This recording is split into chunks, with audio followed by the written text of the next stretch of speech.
Hello dear children, I am Rajat. I hope you all are well. Today we are going to discuss about more about MS Access as forms report queries, and it is helpful in a MS Access database also, because I told you earlier also, when we are creating a database or when we are talking about any website, there are two things. One is front end, other one is a back end. So with the help of form, we are working or we are filling the data in a form, and back end there is a MS Access as a database that stores data in the form of information. So let's watch this video. I hope you will gain more knowledge about it and you will complete your chapter MS Access as a database. Thank you. So let's watch this video. Chapter 3, MS Access Queries, Forms and Reports. So let's discuss some important points. Query. Creating a query in design view using the query wizard. Form. Creating reports using the report wizard. These are the main important points that we will discuss. So MS Access queries, forms and reports. Friends, you will be surprised to know that in MS Access we can make requests for answering our queries, performing calculations, combining data from different tables, or even to add, change or delete table data.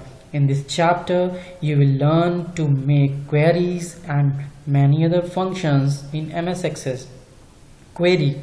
A query is a request for obtaining desired result from the database. You can use a query to answer a simple question, to perform calculation, to combine data from different tables, or even to add, change or delete table data. This is the main function of queries in database. Now select query.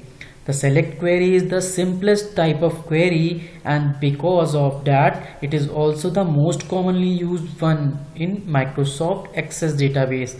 It can be used to select and display data from either one table or a series of them depending on what data is required.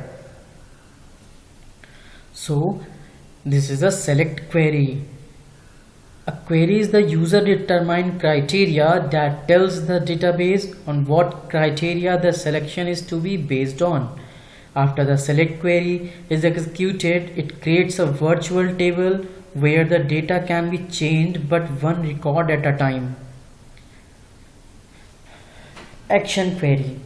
When we run the action query, the database undergoes a specific action depending on what was specified in the query itself. This can include things like creating new table, deleting rows from existing ones, and updating records or creating entirely new ones. Action queries are very most popular in data management because they allow for many records to be changed at one time instead of only single record like in a select query. So this is the main working of action query. Four kinds of action queries are append query, delete query. Append query, it takes a set of result of query and appends or add something to an existing table. Delete query, it deletes all the records in an underlying table from the set results. Make table query, it creates a table based on the set results of query. Update query, it allows for one or more fields in your table to be updated. Now parameter query. In Microsoft Access, a parameter query works with other types of queries to get whatever result you sought. This is because when using this type of query, you are able to pass a parameter to a different query, such as an action or select query. It can either be a value or condition and will essentially tell the other query, especially what you want it to do.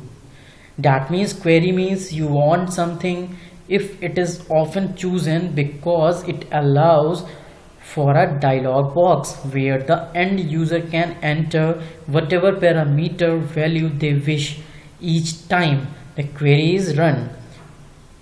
Now aggregate query. The special type of query is known as an aggregate query. It can work on other queries such as selection, action parameter, just like the parameter query does, but instead of passing a parameter to another query, it totals up the item by the selected groups. It essentially creates a summation of any selected attribute in your table. That means aggregate query, it can work on other query and just like a parameter query also, but instead of passing parameter to another query, it totals up the item by selected group. It totals how many item, how many data stores in your database. That is called aggregate query. So children, read yourself also once. This can be further generated into statistical amounts such as average, standard deviation, just to name of couple. Now creating a query in design view. Most of the queries described may be created using a query wizard. However, the design view is also useful for creating more complex query and for revising existing queries. So if you want to create a query in design view, activate the create tab, click on the query design button. Now creating a query in design view, activate the tables, activate the query tab if your query is based on query, or active the both tab if you want to base your query on both tables and queries.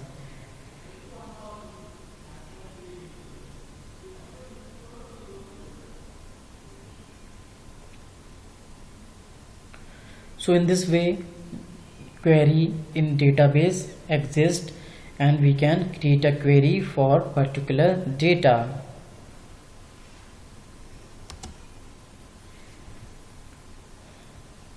You can observe here there is a table and we are creating a query.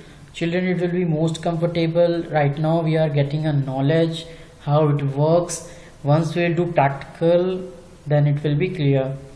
Now creating a query in a design view, click to choose the table or query on which you want to base your query. Like there are two tables you are looking here, so you can get the continue clicking tables or queries until you have all the tables and queries you plan. Adding field to your query, double click on the name on the field you wish to add to your query. The name of the field will appear in the next available column. Repeat the above step until you have added all desired fields for your query. Locate the result group of the design view. Click on the button labeled run. The result of your query will appear in a datasheet view. Now saving query, like query name, book query, save button in the quick access toolbar. Save from office button, the save as dialog box appears. Type the query name and click OK.